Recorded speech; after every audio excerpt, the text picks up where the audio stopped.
Gente y que bueno, cómo me entero yo como docente o como líder educativo de que un estudiante, o sea, qué señales me pueden ayudar a mí a ver si hay un posible trastorno alimenticio en alguno de mis estudiantes. Hola Merce, bienvenida a este capítulo con Gema y buenos días, tardes o noches de donde sea que nos estén escuchando. Este es un nuevo capítulo y vamos a hablar con Mercedes sobre la importancia de las adaptaciones al currículum y la alimentación en adolescentes, ¿no? El impacto que tiene. Exactamente. Bueno, yo soy Mercedes Cazón. Yale, te agradezco la invitación a este episodio o este capítulo de trastornos de la conducta alimentaria y educación. Primero te queremos conocer un poquito, pues siempre me gusta un poco que se presenten o que nos cuentes un poquito quién sos, por qué elegiste este camino de trastornos de la alimentación. Siempre me parece bastante interesante por qué elegimos a lo que nos dedicamos o qué es lo que nos llama. Sí, bueno, yo primero estudié psicología y siempre me llamó la atención, como vos decís, esto de los trastornos alimentarios. Por eso apenas terminé la facultad, busqué trabajo en este área y entré en una institución privada que es un hospital de día especializado en trastornos de la alimentación, donde trabajé 12 años y donde siento como que hice como mis bases, ¿no? en el tema, desde la parte práctica y clínica, y desde esa experiencia clínica fui a buscar después la teoría que la sustentara, ¿no? Porque como en todo hay distintos modelos teóricos, y uno desde la propia clínica va armando su propia estrategia de tratamiento. Si me preguntás por qué me interesó este área dentro del trabajo clínico del psicólogo, te diría que es porque veía que la alimentación era algo que nos atraviesa a todos los seres humanos, en el sentido de que todos tenemos la necesidad de comer, como otras necesidades físicas, ¿no? Como son el dormir, el repararnos del frío o del calor, el ir al baño para hacer pis y para defecar, digamos. La comida forma parte de algo vital del ser humano, y cuando eso está alterado genera una cantidad de complicaciones, de problemáticas, generando un trastorno real, genera como una distorsión muy grande en la vida del sujeto. Nosotros en psicología decimos esto, como que afecta significativamente la vida del sujeto. Significativamente quiere decir que le afecta en lo esencial, en lo principal, ¿no? Y en el caso de los trastornos de la conducta alimentaria, pone en riesgo la vida del sujeto. Cuando hablas de trastornos, ¿a qué te refieres específicamente? Mira, los trastornos de conducta alimentaria son trastornos mentales, son trastornos psiquiátricos, psicopatológicos graves. Hay los psiquiatras y los psicólogos internacionalmente nos manejamos con un manual que se llama DSM, que es el manual de los trastornos mentales, que cada cierta cantidad de años se hace una revisión, ¿no? En general esto se hace en Estados Unidos, pero convocando gente de todo el mundo. Y en la última revisión se planteó que estos trastornos son la anorexia nerviosa, la bulimia nerviosa, el trastorno por atracón, el trastorno no especificado, que incluiría una serie de trastornos que no entran específicamente con las categorías anteriores, y después hay unos trastornos que se consideraban antes en la infancia, que ahora se consideran también en la edad adulta, como es la pica, la rumiación y el teria, que es un trastorno por evitación de alimentos, ¿sí? Entonces son varios trastornos alimentarios, ¿sí? Y si bien los encontramos en la adolescencia, y más en el caso de las mujeres, es importante saber que los trastornos alimentarios no discriminan, ¿no? Y no discriminan ni por edad, ni por sexo, ni por género.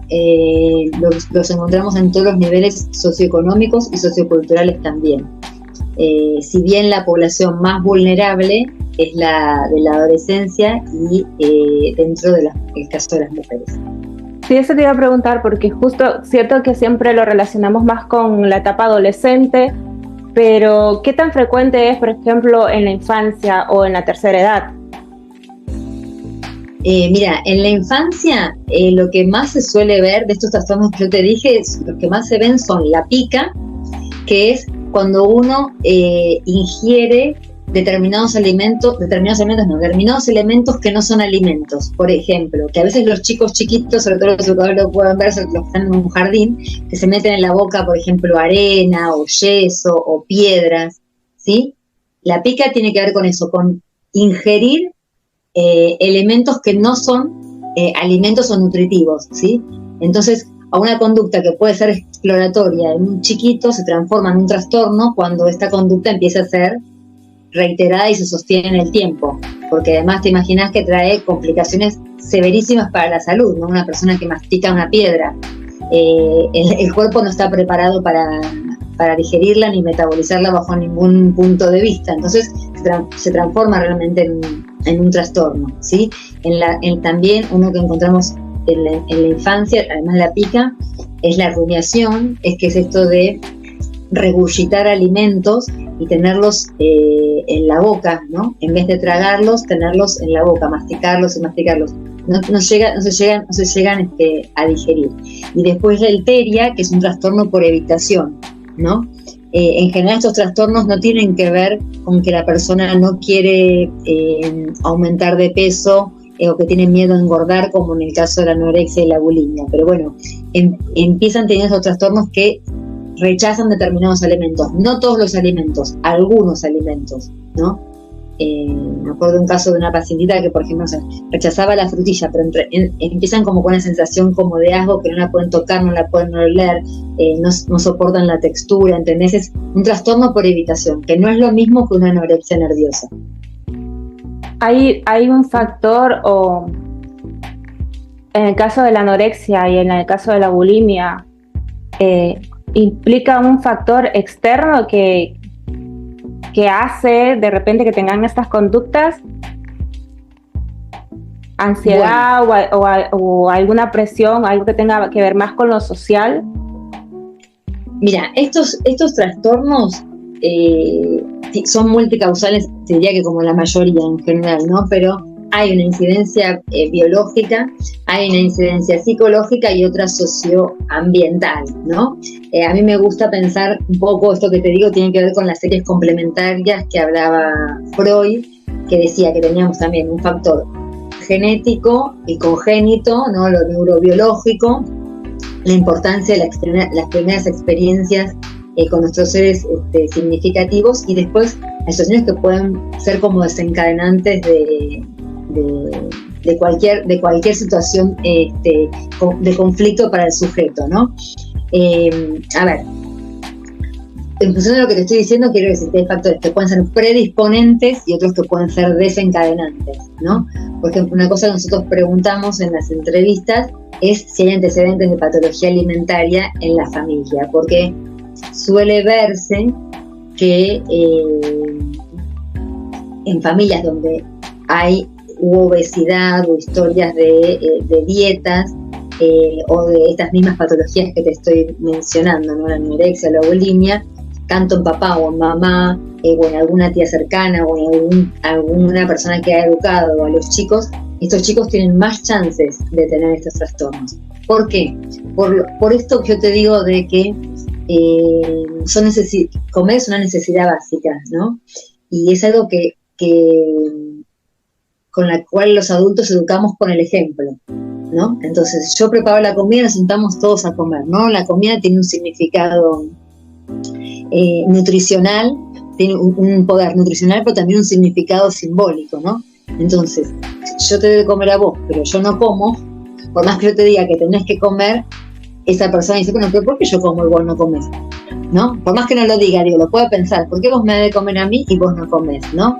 O es común encontrar, tengo montones de experiencias de papás que o no se sientan a la mesa con los chicos a comer, o comen distinto porque tienen miedo de engordar. Entonces, todas esas cosas, digo, no es que hacen que el chiquito vaya a tener un trastorno alimentario, pero bueno, es como, digo, no hace eso que tenga un trastorno alimentario, porque un montón de gente que ha tenido dietas y los chicos no tienen necesariamente un trastorno alimentario, pero es un factor que podría incidir en, ¿no?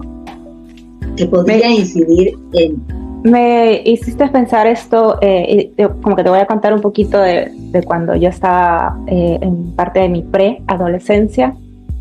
Mi mamá me va a matar aquí, espero que no escuche esto.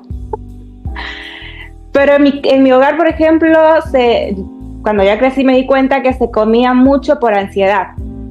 Entonces, cuando estaban estresados, estaban muy ansiosos o estaban molestos, en lugar de irse a la palabra, había atracones de comida y poco disfrute sentía yo un poco en la comida. Entonces, a mí ahora, en mi etapa adulta, me pasa al revés. En mis periodos de estrés, no como. Como que, y me quedaba pensando esto que estabas diciendo también, ¿no? De cómo nosotros vemos la relación que tienen nuestros padres con la comida también. Y cómo va causando como el impacto también. O sea, que hagamos lo mismo, que hagamos algo diferente. Tal cual. De hecho, ustedes como educadores saben perfectamente que los seres humanos y los animales también aprendemos más por el ejemplo que, bueno, en el caso de los animales no podría ser, ¿no? Por el ejemplo más que por la palabra, ¿no? Uno puede decir, hay que hacer esto, pero si con la acción uno hace otra cosa, digamos, el chico se queda con lo que el otro hace, ¿no? Con lo que uno hace, sobre todo cuando esa persona es significativa, ¿no? Del mismo modo, si yo me relaciono con alguien y si me enojo, le pego, mi hijo va a aprender que como se enoja con alguien, tiene que pegar, ¿no?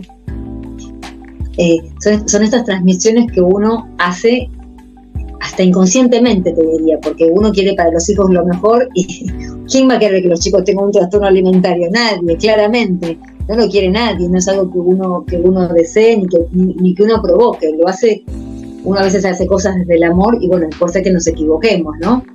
Pero también un poco como desmitificar esto, porque ayer estábamos teniendo una conversación y me decías algo interesante, que yo hice un comentario ayer de los chicos que de repente no deciden que no van a comer, y Merce me decía, bueno, tampoco es que una persona con un trastorno lo decide, ¿no? Como que también siento que todavía está esa idea de que decidir llevar este estilo de vida.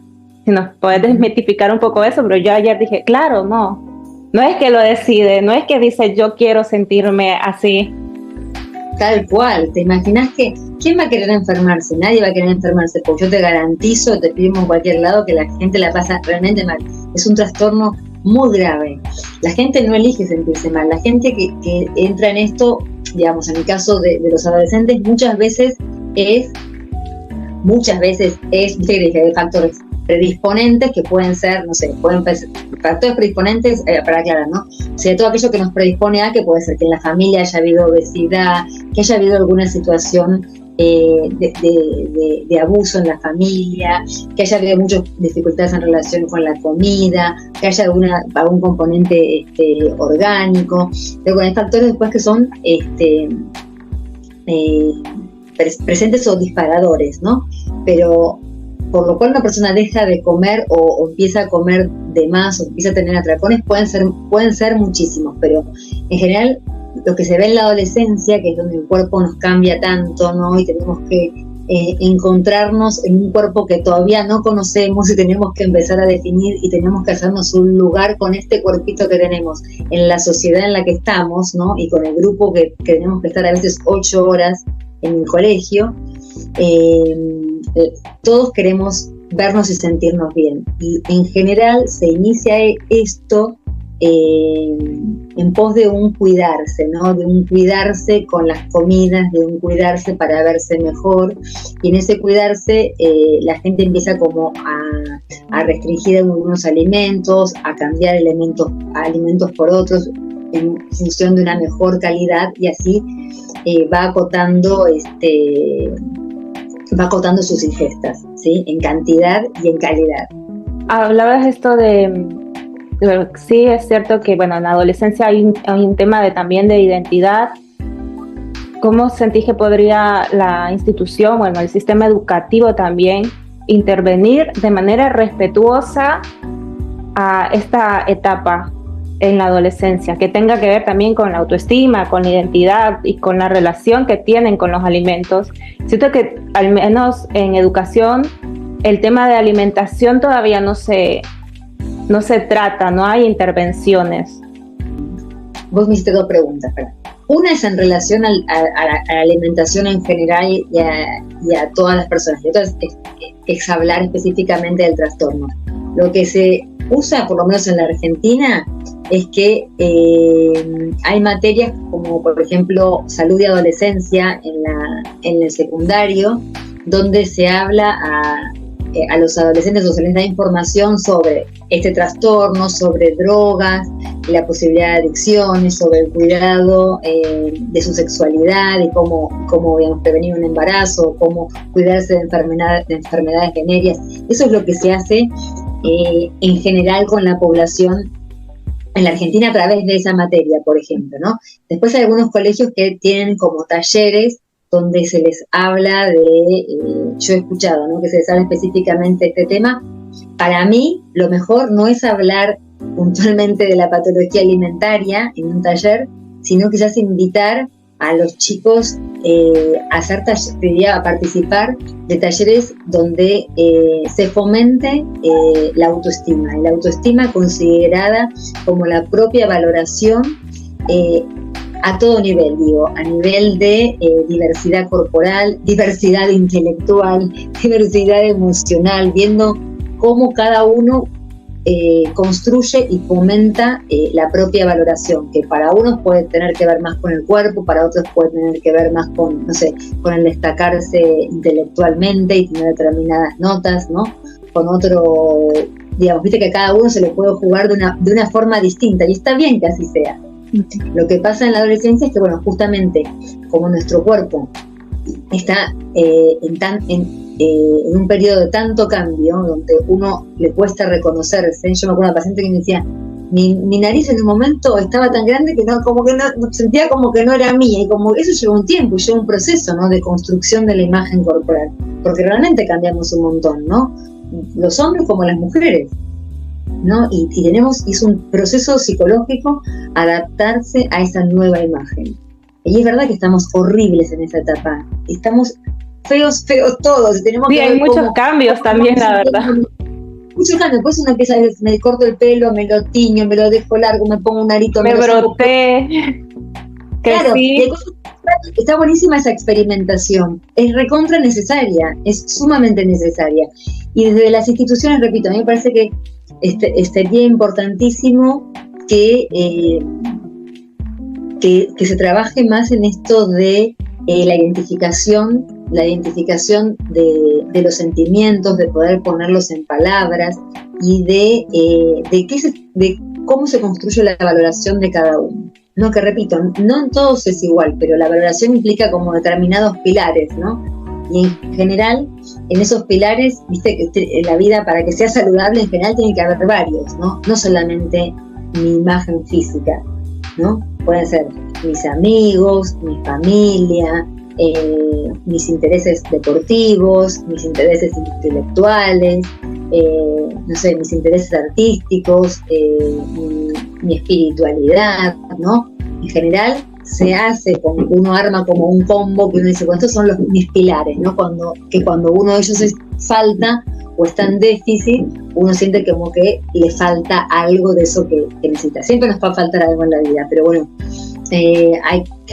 uno tiene como estos pilares, digo yo, ¿no? Como uno pensar en una mesa, bueno, necesitamos que tenga todas las patas bien paradas para que no se desbalancee. Lo que pasa en estos trastornos, muchas veces como en otros trastornos psicopatológicos, es como que parece que hay solamente una pata, ¿no?